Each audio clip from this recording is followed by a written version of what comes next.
Hello, hello. Well, I am having a little break from my podcast. I am on a little holiday and I haven't done that for a very long time. So I'm very grateful for you for letting me take some time off. What a good boss you are. Oh, you're a good boss. And I will be back on October the 20th. But in the meantime, I wanted to share with you some gorgeous interviews I did with some very, very special people. This was created for the Energy Club. And in the Energy Club, there's lots of bonus content. So you might want to join my Energy Club. If you like this podcast, Energy Club get 3 podcasts a week. We have a special extra exclusive podcast on a Wednesday just for them. So maybe you could join that. But if you don't want to do that, you can just listen along to these interviews with my gorgeous friends. Enjoy.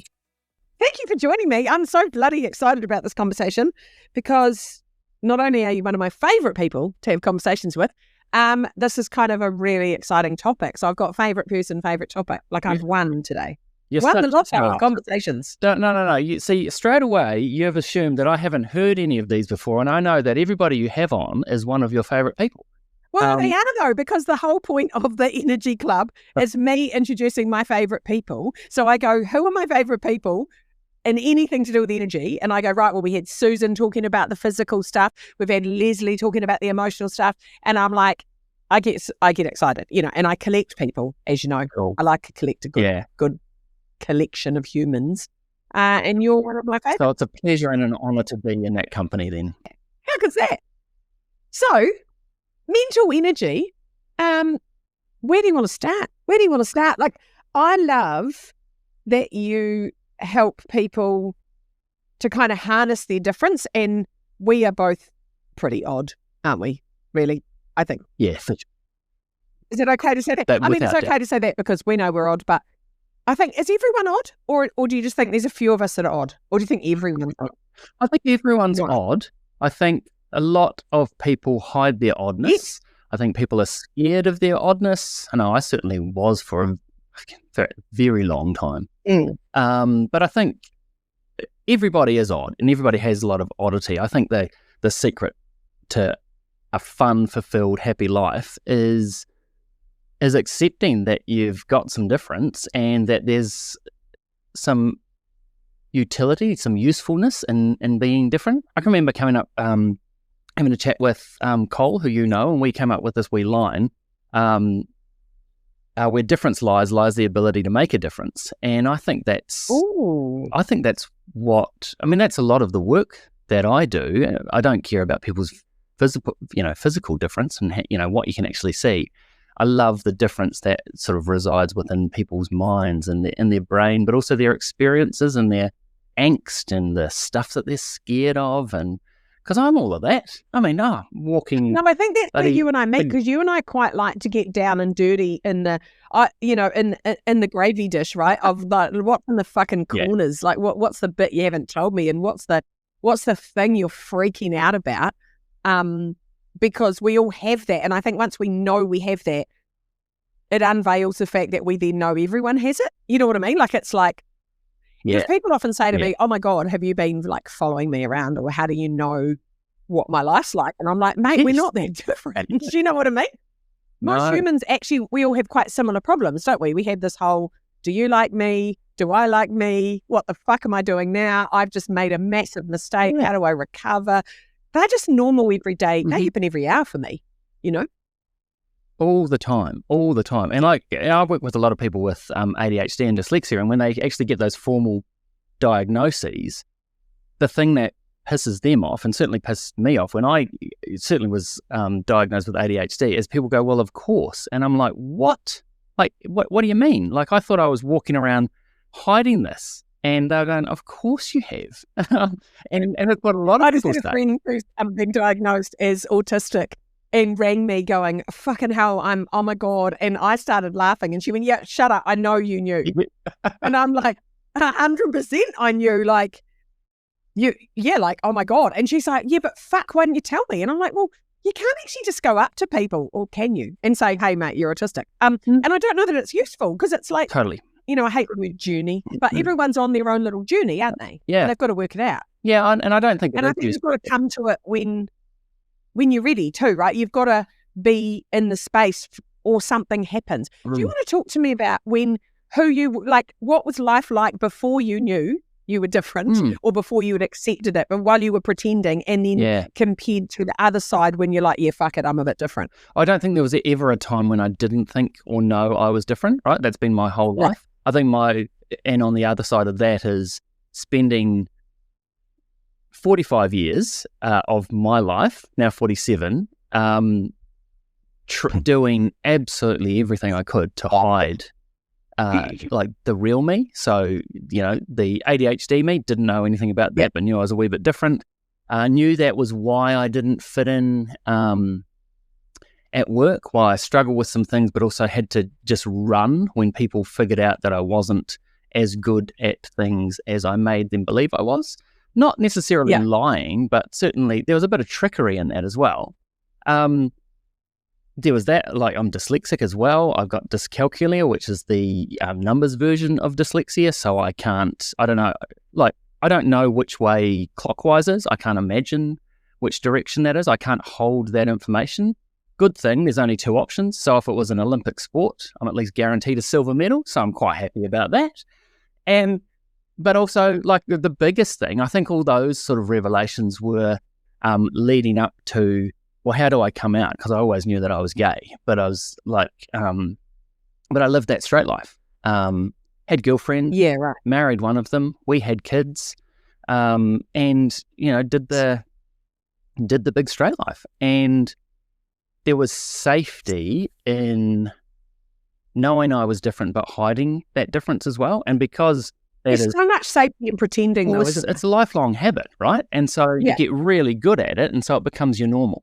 And so stepping outside of that normal, even though it wasn't 100% real, that's the tricky thing. And I knew lots of other people who had come out, but I didn't have the courage to step out of that normal, because I got to create this little world inside my head, which was safe and kept me calm and, mildly happy and that sort of thing. And so I wasn't wildly unhappy. I just wasn't 100% me. Yeah, right. And I think you get to a point in your life where you go, actually, it's time to start sharing that, the real me with a bit more of the world. And that's been liberating and scary, but also life's easier now.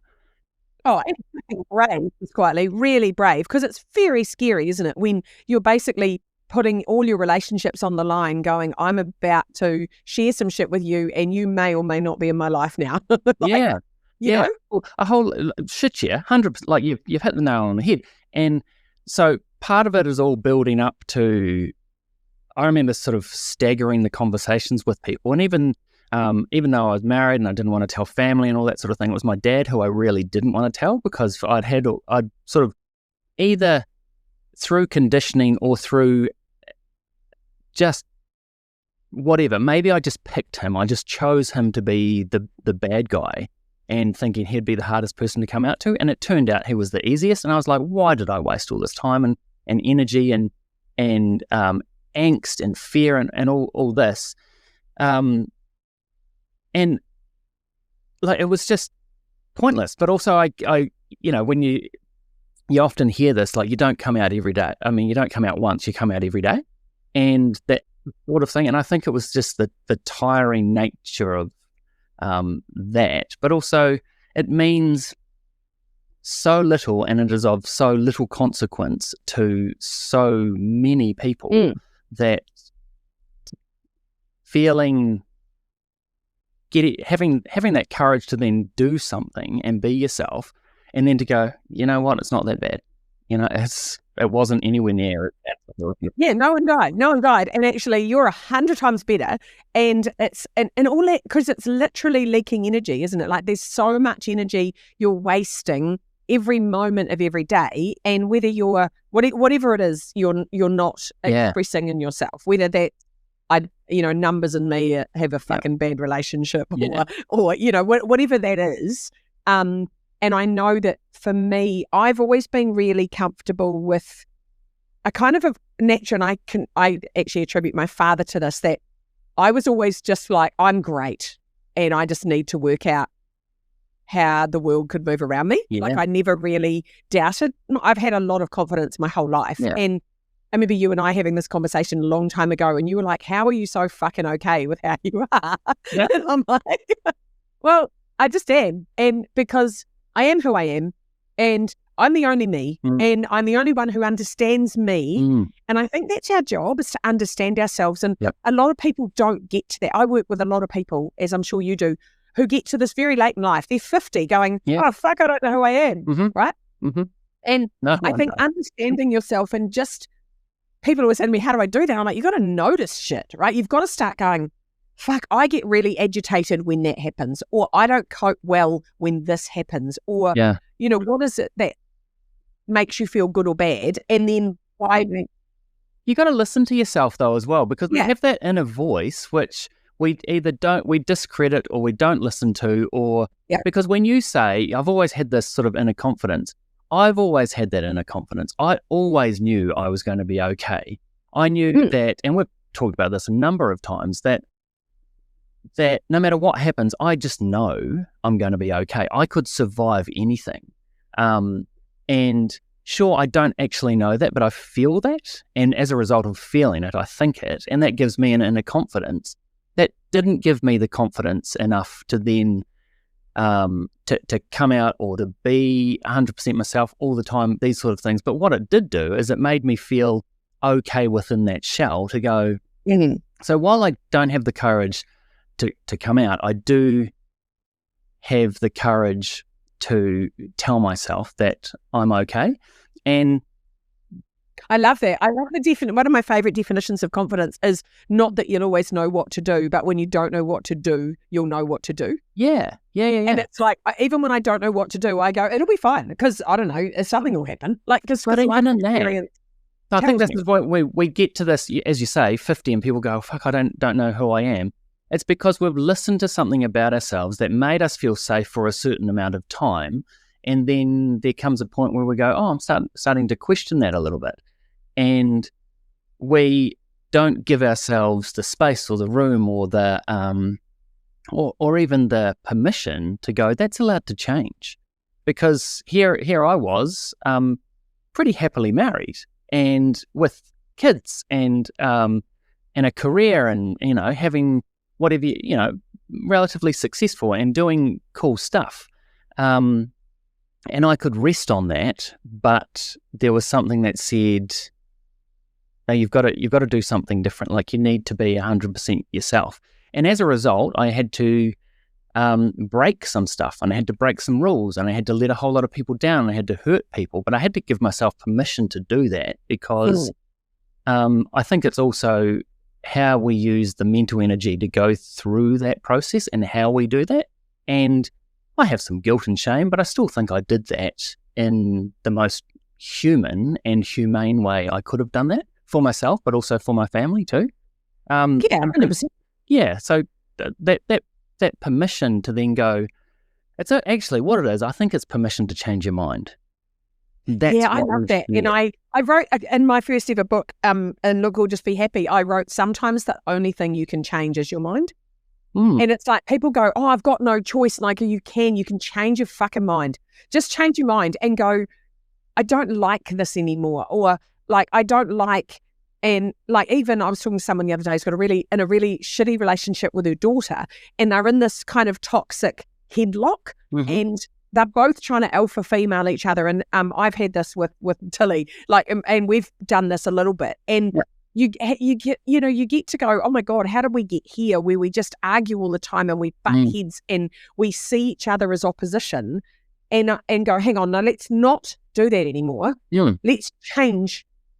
I think we should change the way we come at this. And, and I remember saying to Tilly, hey, I own this fucking house, so don't try and alpha female me in my own kitchen, just quietly.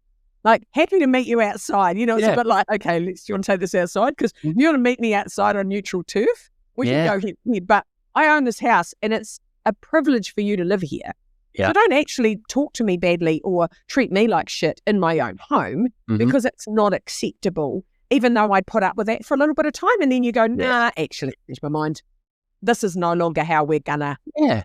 how we're going to roll, right? And Yeah. you can do that with your parents, you can do it with your kids, you can do it with your partner. You can go, look, I've put up with this, this, and this for the last 25 years. Here's the thing.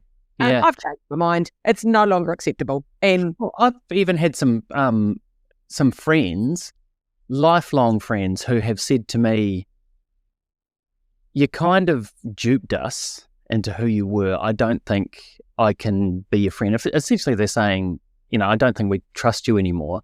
And that says more about them than it does me, I think. And also, they've done me one hell of a favour because they were also people who I was really scared that they would find out that I was gay.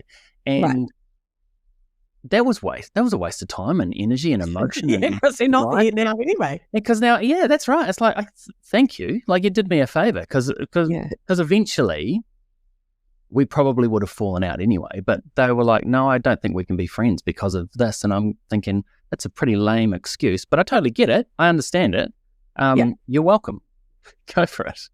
You're on your own. And it's useful, isn't it? Because sometimes I had that with a very toxic friend who was just a real drain. And then basically she cut me off. And I was like, at the time I was kind of a bit horrified, like, really? Yeah. And then now I'm like, fuck, thank the sweet Lord, because you took up so much time and effort and it wasn't a good friendship at all. And I think I talk a lot about auditing our friendships and really working out who are the people that, and you get more discerning as you get older, right? You start going, actually, you don't work for me, or you do work for me, or I don't get anything out of this, or, whatever that is. And I think that's a big drain on mental energy, isn't it? When you've got people taking up bandwidth who aren't necessarily contributing.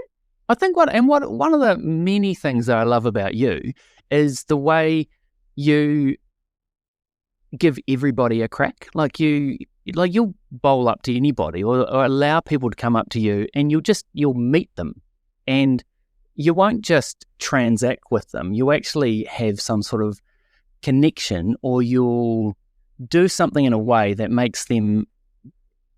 You almost give them an invitation to be your friend, and lots of people do that. I see that with whenever we're in large groups or in public or wherever with you do that all the time, and I just think, oh my God, I can't be bothered. I don't have the energy for that. So you must have huge bandwidth for that. But you actually give people an opportunity to show you who they are, which sounds like you're being a really good human, but what I reckon you're doing is you're sizing them up and going, actually, are you my people? Are you? Yeah, 100%. I'm sampling them, and I'm very judgmental. Like, I'm fucking unbelievably judgmental. And people spend all their time going, oh no, I'm not judgmental at all. And I'm like, fuck, I am. I judge every single thing about every single person, because it allows me to triage them to go.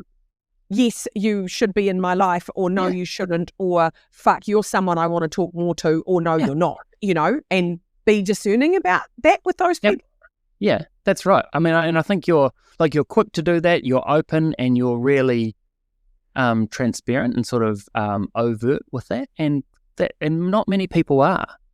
And I'm kind of not judgmental at all, and that I'll talk to anyone. I don't care if you're 9 years old, 80 years old, short, tall, fat, thin, fuck, I'm not judgmental on that level, because I like interesting people, and a lot of, I've got friends who are really old and friends that are completely different demographic or whatever you want to call it to me, like nothing really in common except something in our brains click, and I go, oh my God, my brain gets excited when I think about you, you light up my brain waves and you inspire my world. Yeah, and I love that. Yeah, I love that too. And I think that's what people are meant to do. Like, we get so much energy from other people, don't we? Like, and when we have conversations with people about their weirdness, you get to go, oh, fuck, is that weird? Because I'm like that too. Or, when you swap notes with people and you go, oh my God, do you do that? Like, I know you and I have talked a lot about our time blindness. Yeah. And, we only have now and not now. Yep. There are only 2 time zones. Right. I'm surprised we're here at the same time. How did we even fucking turn up? I don't know, right? So, but it's when you talk to people, and then I've got friends who are very committed to time. They love a bit of time. I don't even fucking believe in it. And my friend Pete is mental about time, and he's always like, right, Lisa, you need to be on, he goes, that on time is late. Like his version of being on time is I've got to be there 2 minutes. He's like the time police. And he's been good for me because hanging out with him and experiencing him made me realize that other people see time differently because I'm so loose with time. And my friend Fiona's the same. She gets really pissed off if I'm late, like really pissed off because of what she makes that mean. So she makes that mean that I don't value her. Because she goes, if you valued me, you'd fucking turn up on time and you're wasting my time. And I'm like, oh, that's not what it means. The reason I'm late is that I gave myself 5 minutes to do a 10-minute drive. Like, it's nothing to do with how much I value you. No, and the key is where you say that's what she makes that mean. Yeah, you know, she does, and we offload a lot of our responsibility to other people to shirk or circumvent ourselves having to take responsibility for stuff. I've missed coaching calls because I was doing the lawns, thinking that with 7 minutes to go, I look out the window, see the grass is a bit long and think, I reckon I could get that done in 7 minutes. And then 27 minutes later, I'm looking at my watch going, I think I'm meant to be somewhere. Right? So I put things in place to make sure I'm not late. But I also know that where the boundaries are of where it's okay to be late for things or for people, and I let myself away with that. But otherwise, I'm not necessarily, nobody tries to be late or to upset people, but there's a thing called life, and that can get in the way every now and then. And I reckon we've got to be forgiven or forgiving of people for that as well. Yeah, no, 100%. And I was thinking about the whole, the work of Byron Katie and her questions in the work. And I love that. What did you, is it true? What are the questions? I'm trying to remember them. Is it true? What did you make that mean? Yep. Who would you be without that thought? Oh no, how do you know it's true? And who would you be without that thought? I think. I'm probably doing a very bad job of Byron Katie. No, but regardless of whether they are the questions or not, they're really cool questions for people to hear because they make you think. And I think what they do is they stop and ground you in reality rather than allowing you to then just dream off or ruminate or go down the rabbit hole of something that might not be necessarily helpful. Yeah, because you know how you go, oh my God, like she didn't turn up for lunch. She doesn't care about me. I'm like, no. That's not true. It's not that I don't care about you. It could be that something else came up. It could be that, whatever. There's so many reasons why someone didn't turn up. But the stories we tell ourselves is what fucks our mental energy, right? Yeah, definitely. And I guess maybe circling back to something you said, or maybe I said, I don't know, something. Who knows? I can't remember. No one's tracking this conversation. Yeah, no, we're how far through. No, it was something hit me as you were talking. Oh, it was about.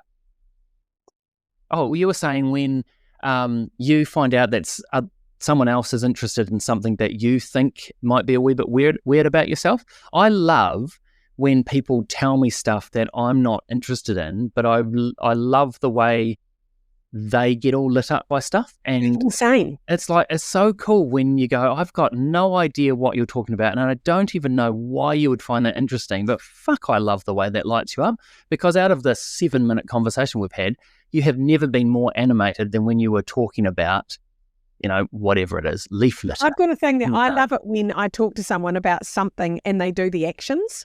Yeah.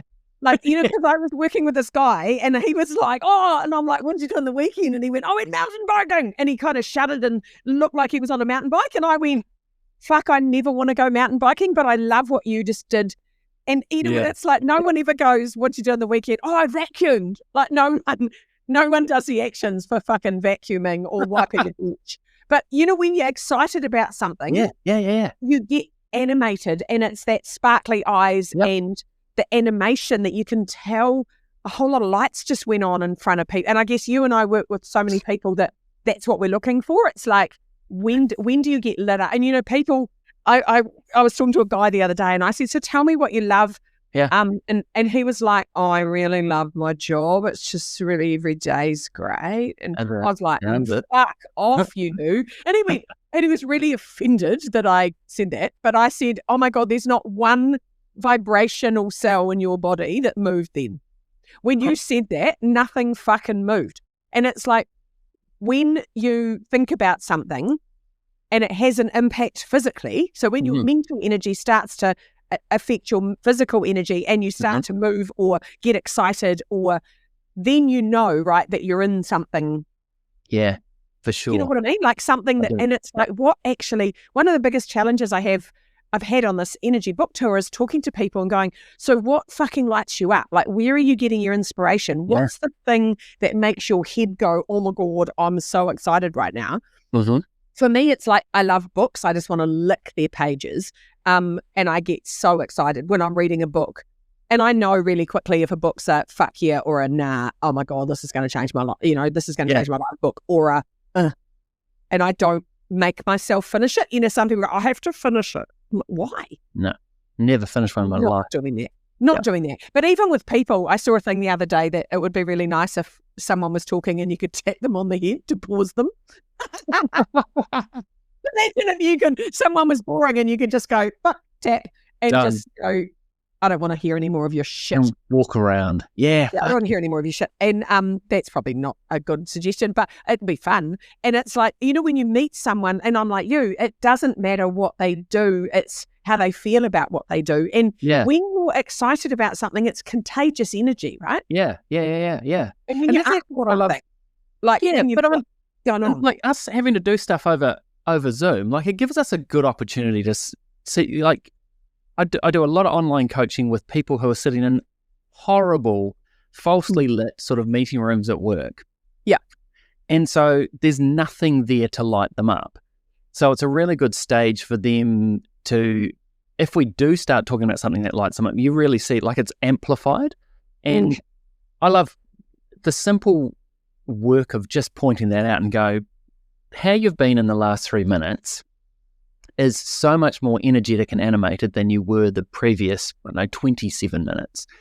What's that about? And then for them to go, I've never thought of that. And you go, well, job done. That seemed easy. You can't believe you're actually paying me for this sort of shit. But you're just observing people and letting them know when you can see that energy come out. Because when you've got the guy you just mentioned, Lisa, who said he really likes his job and it was just so monotonous and boring that he knows that that's not true. He surely feels that that's not true as well. And without, your brain and my brain, the way we sort of think way faster than words come out. In fact, the words that do come out are not the words we thought to say anyway. There's some sort of mix up there. Like if people could just do that and go, feel the energy or lack of as I say these things, and just to do a little bit of a check or an audit and go, actually, there's, but because you can see that the lack of congruence between people's words and what's going on in their face, right? And I think people do that though because they go, no, I love my job, because they have to believe that. Yeah. Right? They go, well, I can't leave my job. If I leave my job, I don't have any fucking money, or I've got to try and find another job and I'm too old and I won't get enough. And they tell themselves all these stories that I won't get another job, I'll never get paid the way I do, all this bullshit that they buy into. And it's not actually true. And that's where I like those Byron Katie questions is that true? That you'll never get another fucking job. And they're like, oh no. But also swinging, isn't that quite typical of people who are overwhelmed, under the pump, just feeling like they don't have control, as we want to swing to an extreme. Like, just because you hate your job doesn't mean you have to leave your job. But you can find the things that you hate the most and stop doing them, or change it or whatever, or find the things that you like the most if you can, and do some more of them, or just examine some stuff. So it's not the big swing, but it's a wee bit of a, how about we just try and change some little stuff there. And I think what that little change does is it gives you confidence to then go, if I can change that, then maybe I can change jobs. Well, it's taking the power, isn't it? It's feeling like you're in charge. And I think a lot of us don't feel like we have agency of what we're about. And I think that's one of the reasons you and I are self-employed, is because, one, we're unemployable. We had no choice. No one else wanted to be our boss, so we had to take the fucking job. But also, we want to be in charge. Like, we want to do things our way because we almost don't have the ability not to do things our way.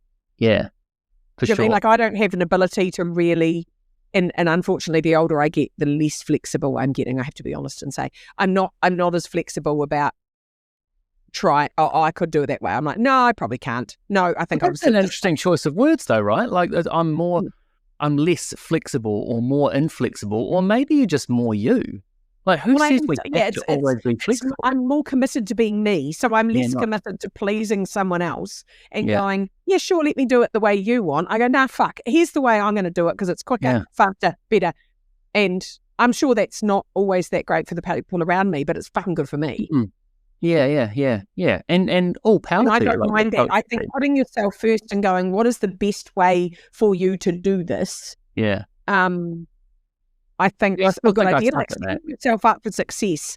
Like, what does success look like for you, and what do you need for success? Because I think the challenge of your brain is, how do you manage your thoughts? How do you manage your head? How do you have things set up in a way that makes things easy for your brain? Like, I need lots of little, for example, my handbag, I have lots of little compartments. Mm-hmm. Because if I've got compartments, I know that my lipsticks are in one little pouch and my chargy cords are in another little pouch. And if things are in compartments, I'm better. If I look in my handbag and it's just a fucking fruit salad of my life, I just want to throw it against a wall because my brain goes, fuck. And so the chaos, I remove the chaos by having things in little compartments.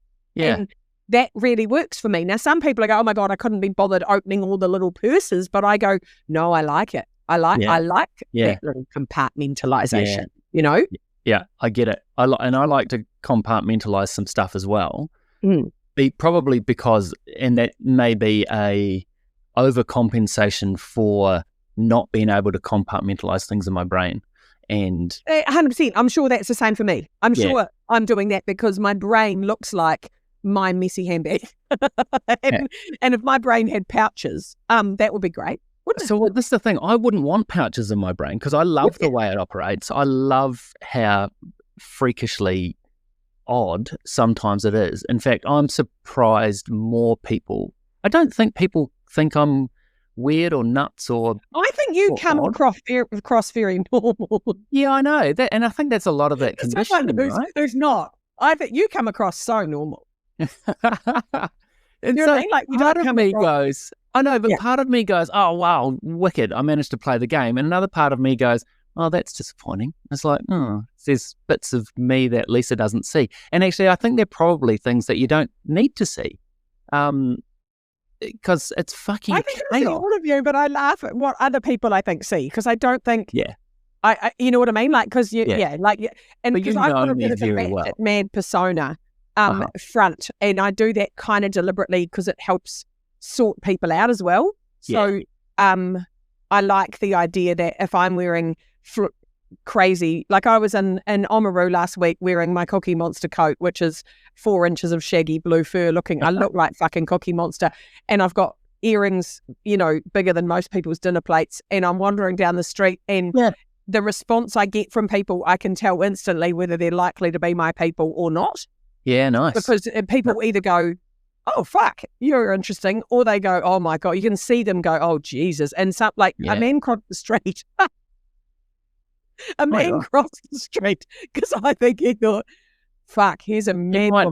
He might have some, some childhood trauma about Sesame Street or something that is just... He might have been allergic to Cookie Monster. Might not have been. And it was just funny. And I find that funny. Whereas you, I think, on the other hand, have more of a conservative external kind of definitely persona, and that's conditioning. But the inside of you's like, oh my God, a fucking a carnival, isn't it?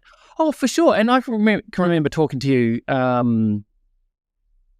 not too long after I came out, so that's a good 3 years ago, thinking like I was so caught up, and like all my mental energy was caught up in thinking about how my speech, did people think I had a lisp? Like all the stereotypical bullshit about people, guys that are gay. Like, is my wrist strong enough? Am I holding my hand while I'm sitting, having a coffee with someone in a way? And it's like, is my wrist strong enough?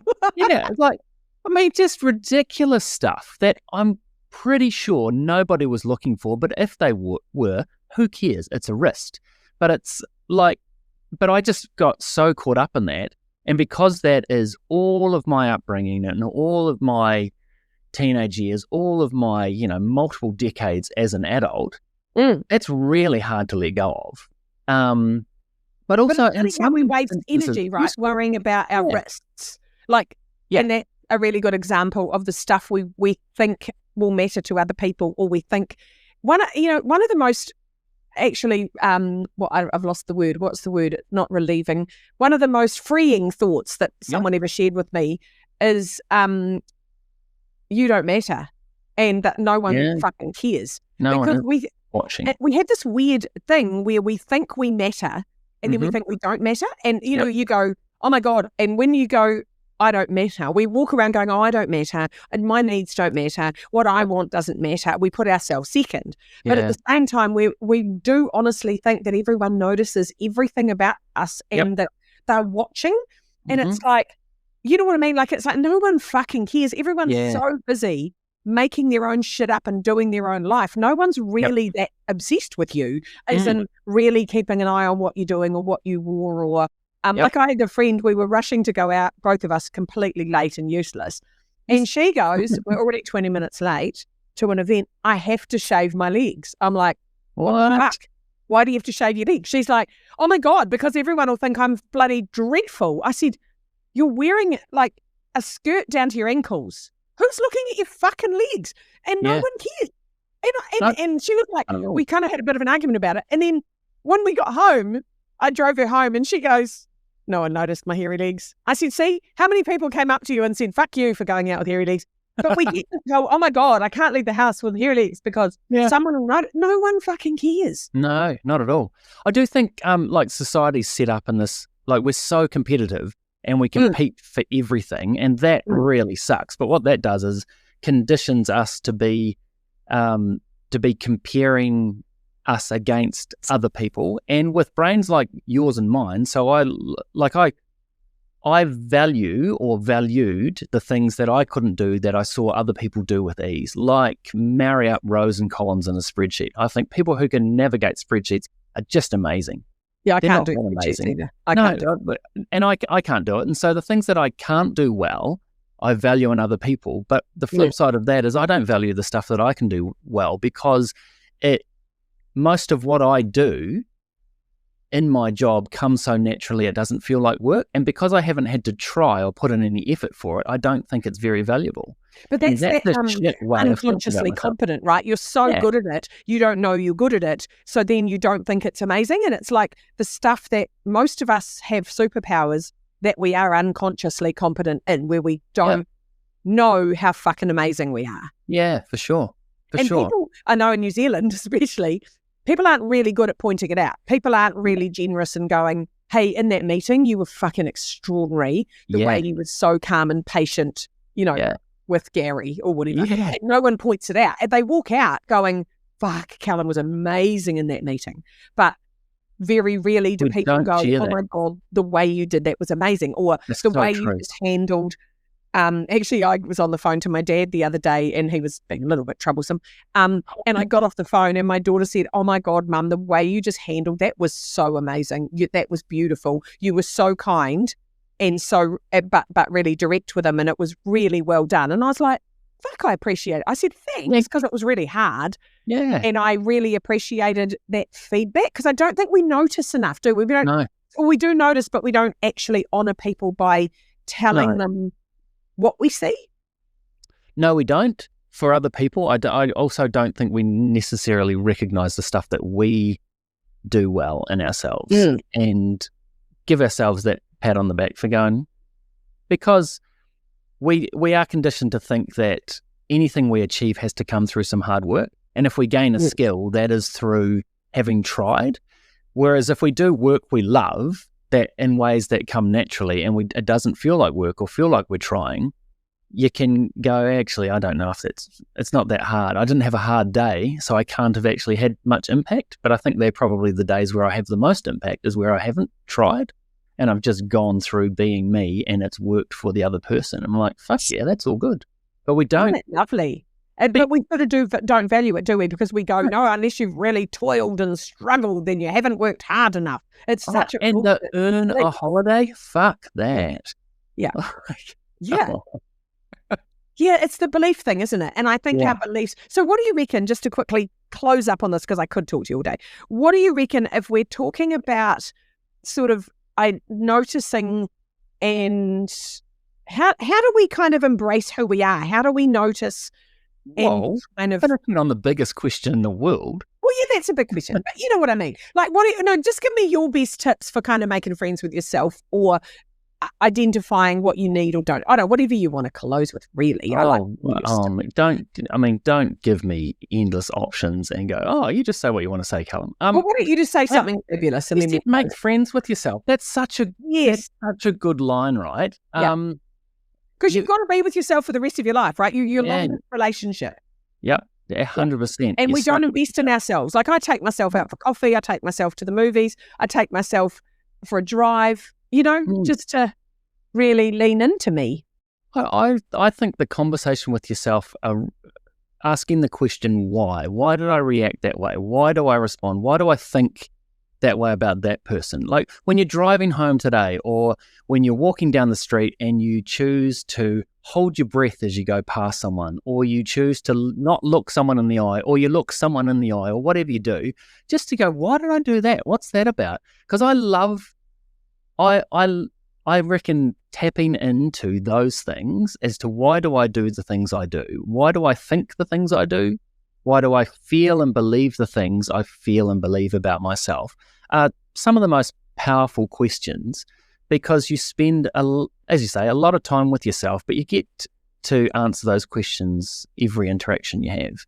And to think about what's going on in me, because nobody notices, nobody sees that sort of shit, or the thoughts that go on in your head. But it's useful to start examining that and think, well, actually, that's kind of part of who I am, and why I am the way I am, and how I reckon there must be people who see some of that, and so they must like some of that. And so once you start answering some questions about yourself, it's really cool to then go, hey, look, I reckon this about myself. What do you reckon? And if you work in a team, start exploring that. What's the one thing about yourself that you don't want us to know? Here's one thing about me that I wouldn't want you to know, but here you go. It is and just to be a wee bit on the edge with those things, because you don't have to start with the largest, your biggest, deepest fear, but just something that people don't know that you're curious about. Because we don't talk about those things. We just don't. We're scared of ourselves. We don't talk about our vulnerabilities, right? We're trying all the time to be this persona that we think we should be, instead of, and the real goodness comes from when you can just be who you actually are 100%, which is beautiful, isn't it? Well, and like social media, everybody knows all that's fake, but we still try to believe it. And it's just an amplified version of ourselves. Like, we're putting a persona out there all the time that we hope other people see and like, but the people who know us best know that that's not 100% who we are.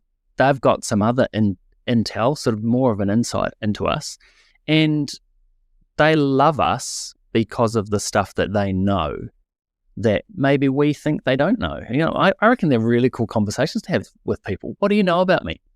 What do you reckon you know? What's something you don't know?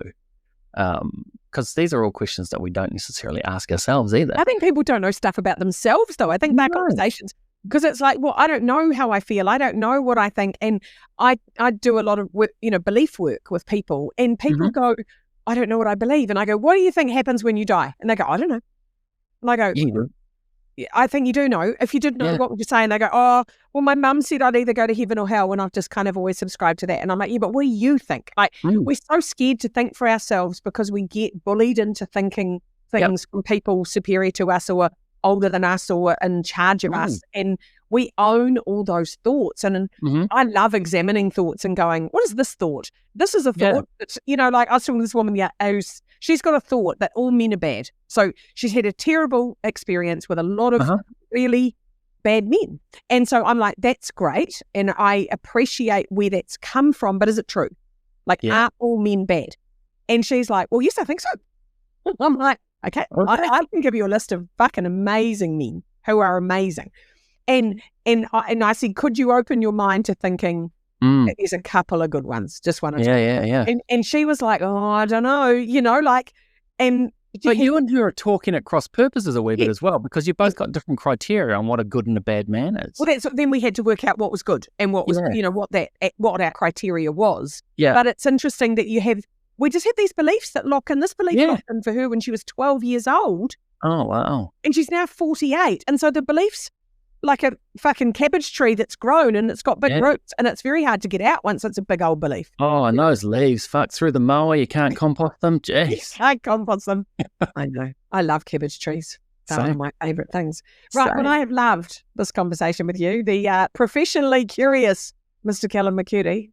Thank Is it you right? for Thank talking you. with me today about thinking and about our brains and all that lovely stuff. We All should good. probably do like a 12-hour podcast, because we could just go on and on, couldn't we? It's still marathon. No, you like running. You've run marathons, haven't you? Yeah, no, I can't claim that anymore. Like, I've given up running. No, but you have run a marathon, haven't you? Oh, yeah, a few. Well, there you go. That's just Yeah. not something that I want to even entertain the idea of thinking about. That's like mountain Um, biking. Yeah, right. Well, on that note, amazing. Very Thank good. you for being part of Energy Club. This has been delightful. Always delightful.